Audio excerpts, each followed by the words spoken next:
There's a good story out of Pennsylvania about two state troopers who are discussing who should get credit for the arrest of a man who has since sued for being part of a quota system. Pennsylvania outlawed ticket quotas in 1981, but Joshua Caroli is an attorney in Allentown. He says the law does not allow quota systems for a very good reason. It puts a personal motive into law enforcement, and it's not good for anyone. The defendant or the plaintiff, according to the Morning Call, was arrested on suspicion of driving under the influence. And there's a dashboard video that says of two officers, and they're both discussing how they need to get their 20 for the month. And the lawsuit says this is a quota system without performing roadside sobriety tests to establish probable cause.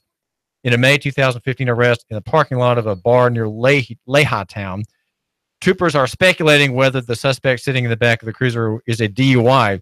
One trooper asked the other, "You mind if I take this?" adding, "I need my 20 for the month." "I need mine too, but I'll let you have him," the other trooper says in the video. The lawsuit filed this month alleges that the arresting trooper and the others officers falsely reported drunk driving violations in the past, and that state police supervisors are deliberately indifferent to the practice and condone and encourage it by setting quotas for filing such cases. And the officer involved is Ron Mercatili, and he's being accused of false imprisonment, malicious prosecution, and violating the constitutional rights of the man who's from Florida.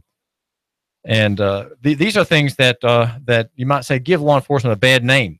But law enforcement has, in many respects, already a bad name. But I'm surprised at how it seems to be supported by the ministers of Chattanooga. There are several hundred of them, and they don't see in the actions of executive government out of the mayor's office a problem with this, or in the case of state troopers, executive action out of Governor Haslam's office, and that would be the imposition of commercial government on the right of travel. That you say, what are you talking about, David Tulis, the right of travel? We all know that driving is a privilege, and you can't drive without a license, and so on. We all know that you have to have insurance and registration, and I know that. I know that. But there is this unseen area that brought to light by a lawsuit in Nashville in the past few months of people who are saying you can't impose a civil death sentence upon me, and that is this: I haven't paid a fine, or I haven't shown up for court,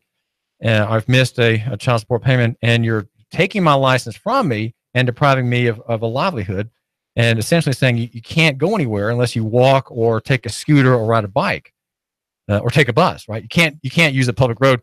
And so because of this lie, there is effectively a state lie that you can't travel freely on the public road right away, people are consigned to civil death by the removal of their right to travel through the licensing process by being drivers.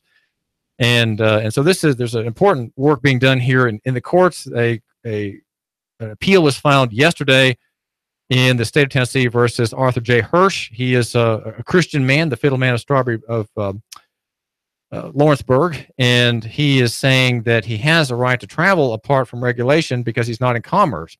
And he's also challenging the anti-black a law written against Negroes back in the 1800s, early 1900s, in the Tennessee Constitution that is called well, the statute is the carrying with the intent to go armed statute, which is a ban on guns, effectively ban on guns and weapons, written against blacks. That was the target audience of that statute, and it afflicts everybody now equally, the white and the black, right? The rich and the poor. So that was filed yesterday. And it was a brief, and I read a brief in support of the courts taking his appeal. And the man who wrote it had numerous problems with his computer, as he was telling me yesterday. He lost his brief once, twice, and then he got the document into the mail in Lawrenceville 15 minutes before the 4:30 closure of that office. So he, in God's providence, almost didn't make it with paper jams, paper outages, crashing hard drive, and other problems. But he said he prayed. He was a very prayerful man. He prayed that God would help him to make the deadline despite these besetting technical problems with his production of his document. So he got it out, and he's making a defense, as you might say, as the representative of free people everywhere, and the poor. The poor, many of them drive without insurance. Many of them don't have licenses, and they just dread that encounter. So they are very careful drivers, right? People who don't have licenses are probably the most careful drivers, the most careful travelers on the road, because they dread any encounter with law, the law which will accuse them of violating the transportation statute, which applies only, in my analysis, only to transportation and commerce. That is to say, the use of the highway for profit, carrying goods or people for hire. That's what commerce is, and that's what transportation is in the statute. So this is a grievous matter afflicting the immigrant, the Hispanic immigrant, the poor, the black, and then, of course, your constitutional cranks. And that would be Arthur J. Hirsch, who's 60, private businessman in Middle Tennessee. So this is David Tulis, and do thank you for giving us just a couple minutes of your time. We're here arguing that you should love your neighbor and buy local. And can the buy local argument last long if we have Bitcoin on the scene, or Bitcoin, as some critics call it, that is to say the digital cryptocurrency that is nearing $10,000 per coin, right? One coin now trades at 10,000 paper dollars. The paper dollar, of course, is the Federal Reserve issue money that is as scrofulous and dishonest as all get out. And we're talking with Sam Spade, who oversees the Bitcoin Meetup Group. It meets today, this evening, just about dinner time, 5 o'clock. There's a pre-meeting in the public library, and then at 6 there's a discussion about wallets for Bitcoin. It is an abstract currency, and is it just a Ponzi scheme? Is it just a kind of hoax run against everybody else by the software writers who created the algorithm behind Bitcoin? Sam, what do you make of that? Is it a Ponzi scheme? It's definitely not a Ponzi scheme. Now, one possible criticism that can be leveled with it, and it's a very valid question, is whether it's overbought. It's entirely possible that this is a system in which somebody like the government is playing pump and dump to make it look bad. And as a result, if you buy in now, the government's going to dump it and drive the price way down, and everybody will say, oh, it's no good for money. Doesn't have any value. It doesn't hold its value.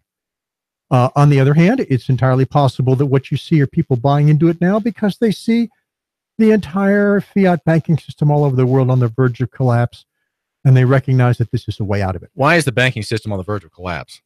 Well, it's because the bankers, central bankers, are all stuck between a rock and a hard place right now. And the hard place is that if they raise interest rates, all of the businesses that are surviving, not by legitimate profits, but by borrowing money, will all go bankrupt.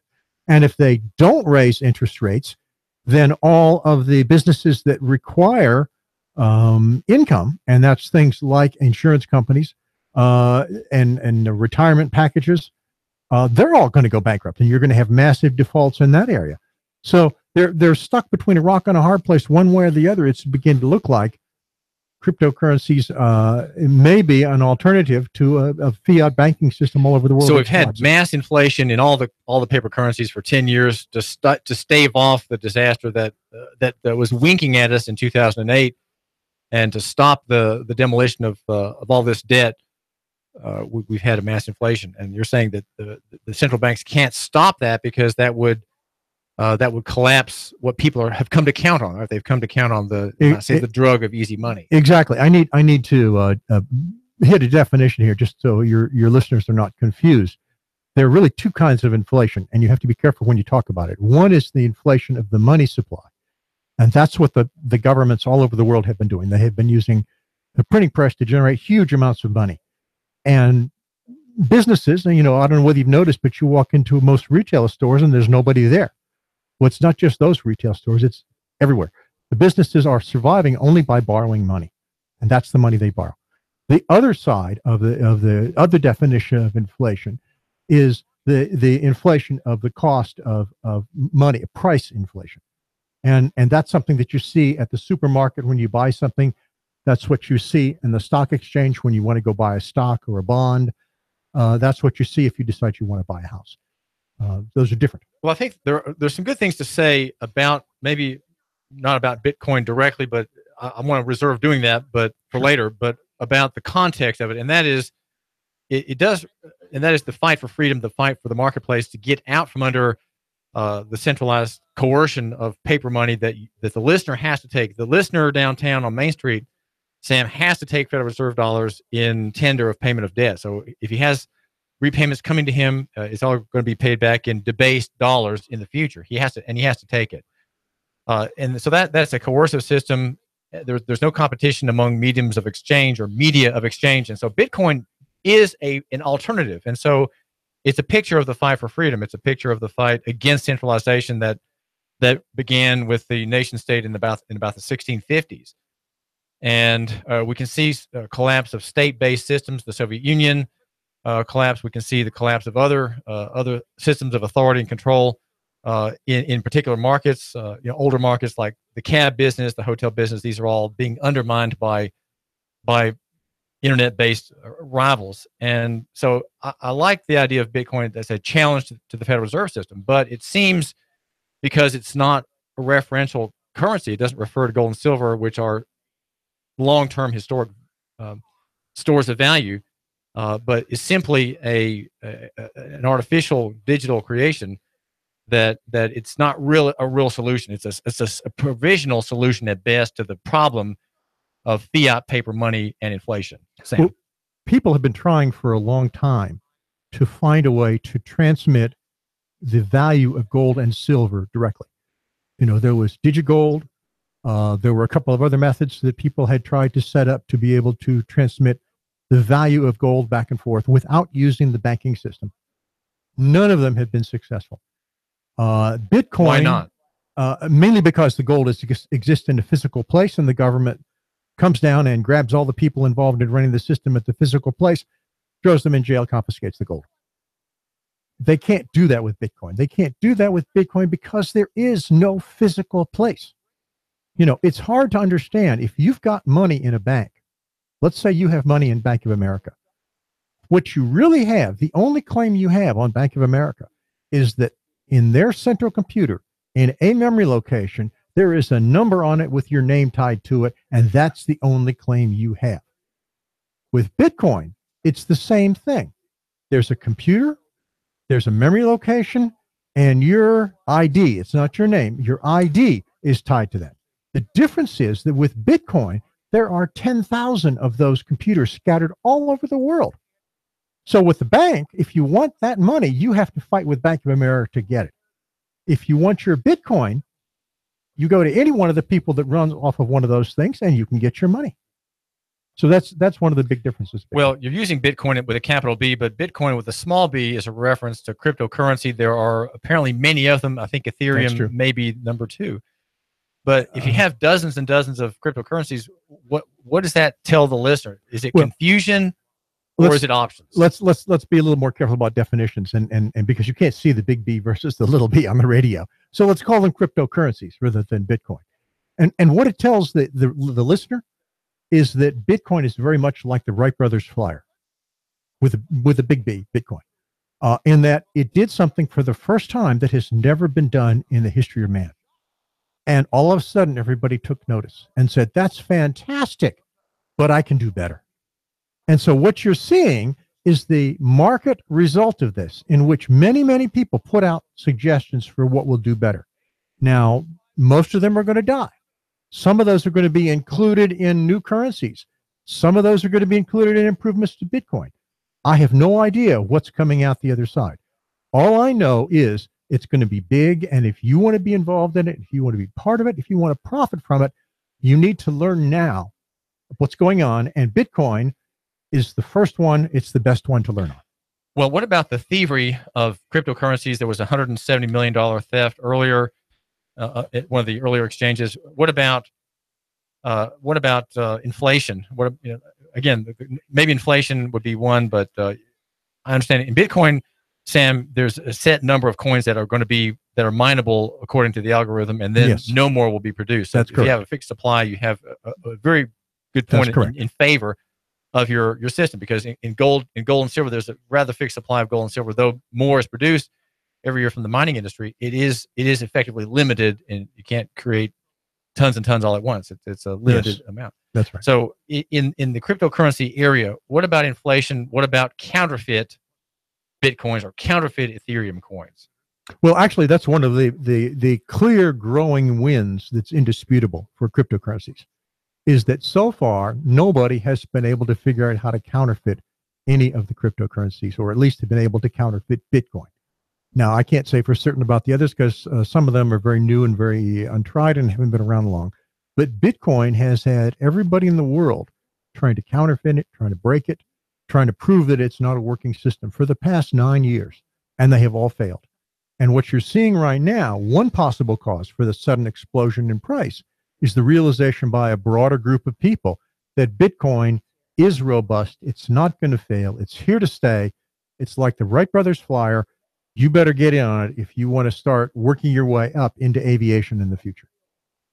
Well, I think I would caution my listener as he reads about this in the Financial Wire that $10,000 is an awful lot of money for one coin. It's not quite there yet, but it seems to me that with the parabolic rise in the past few weeks, it's very unstable, and those bubbles always end with that kind of almost vertical price rise in a short length of time. I am certainly not recommending anybody run out and buy some Bitcoin. I'm also not recommending they don't run out and buy some Bitcoin. What I am suggesting is you can't learn about this technology without using it. And so take $100 or $200, call it your tuition money, come to the Bitcoin meeting and find out how you buy $100 worth of Bitcoin, how you store it, how you save it, how you transmit it to other people, how you buy things with it. Those are the sorts of things we talk about in this meeting. Well, it is a big and growing business. The Wall Street Journal has had stories about, and so has the New York Times, about some of these players that are, as companies, becoming very valuable. One is has grown 30% in value. Another one has grown 300% in value as a business that is stewarding and shepherding investors into this asset class. There's a story that moved on RT, the Russian platform that quotes an investor who says that it could easily go to $40,000. His name is Novogratz, who runs a hedge fund. And the story points out that the total market cap of all digital coins, according to CoinMarketCap, is $300 billion this week. And Novogratz says it could be $2 trillion. What is the market cap of gold and silver? I don't actually know the number, but I do know that it's about 10 times the total market cap of Bitcoin. I do remember reading a chart on that. So Bitcoin is a very small part of the overall financial system. Gold and silver is still only about 1% of the total financial assets. Well, I think you're overestimating gold and silver, but nonetheless, it's very small. It's a very, very small. So Bitcoin is very, very early times. And so the people that argue, and I've seen these arguments, that it could go to $100,000. Those are not outlandish arguments. On the other hand, the people that argue that it could go to zero, those are also not outlandish arguments. What I'm saying is, if you have money that you want to save in safe places, gold and silver is, as far as I'm concerned, a safe place. Bitcoin is a speculation. It may be a very good speculation. It may be a very bad speculation. Well, I would say it's not really an investment. It's gambling. It is a speculative holding. And so it is a speculative holding. If you buy a little bit of a fraction of a coin, when it comes back down again, it is purely for fun and games, just to see. But the important point that I want to stress to your listeners is, if Bitcoin goes to $100,000, knowing about it is going to be very valuable for you. If it goes to zero, that doesn't mean cryptocurrencies are going to cease to exist. It simply means that the technology will have moved to another cryptocurrency which solves some problem that Bitcoin could not solve, like privacy, like scalability, like centralization of mining. Those are all serious problems that face Bitcoin. somebody else. There's solutions out there right now in various cryptocurrencies that are trying to solve those. If Bitcoin goes to zero, it just means somebody else will have come on the stream that's a newer Bitcoin. Just like the Wright brothers, you don't see Wright brothers planes flying around anymore because somebody came out with a better design. That's all. Sam Spade, thanks for joining us. Thank you. This is David Tulis. I'm excited about cryptocurrencies because they suggest an improving battle against centralized control of money. And we want private solutions. We want new solutions, whether they're technical, whether they're practical. And let's hope the marketplace, especially here in Chattanooga, maybe we can have a Nooga-centric bank issue. Maybe we can have a local currency. That's what we really want, is competition against the dollar. Maybe local currencies, maybe currencies issued by a store or some warehouse store of value. This is David Tulis, brought to you by Nooganomics.com. Traffic, news, and information. Nooga Radio, digital FM